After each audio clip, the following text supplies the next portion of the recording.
Today, Vietnam is facing tremendous social issue of toxic pesticide overuse. Since 2012, Vietnam consumes more than 100 tons of pesticides every year, which corresponds to 3.6 kilograms of pesticide per hectare of agricultural land. This number is only 1.2 in the USA.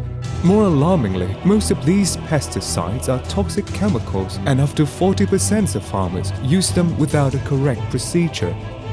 This has led to many serious consequences such as high toxic residue on food, health damage to both consumers and farmers, pest resistance, and many other negative environmental damages. The apparent cause of this issue is the farmers' habits. Farmers in Vietnam are usually less concerned with the toxicity of the pesticides, but often care about the immediate pest-killing impacts and the cheap price.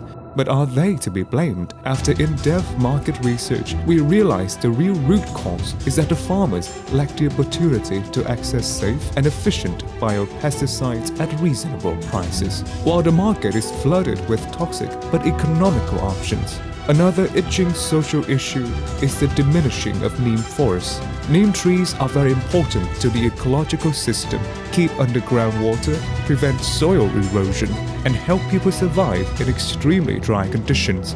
The root cause of this problem is that the application of neem is still very limited, and neem trees do not bring much economic benefits. Thus, locals are cutting down the neem forest for farming purposes, which exposes the region to higher danger of serious drought and other natural disasters. Neem is actually an effective yet safe natural pesticide, but currently unpopular due to its high price, complicated use, and quick degradation under sunlight. With advanced nanotechnology, we are able to convert neem into nanoparticles that have higher efficiency and enhanced stability at reduced cost. We call it nanoneem.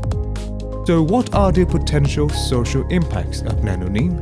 Nanoneem can help to solve the problem of pesticide overuse while sustainably harvesting neem seeds and leaves to produce pesticides. This action will push to protect and expand neem forest in Ninh Thuận, a coastal province in central Vietnam suffering from serious drought in the last several years. Moreover, nanoneem also helps increase the urban green spaces, especially in apartments where homeowners now have the options of easy, safe, green pest controls. Overall, our response to these social issues is vision-oriented. We want to create a future in which safe and environmentally friendly agricultural practices are in harmony with economic profits and efficiency.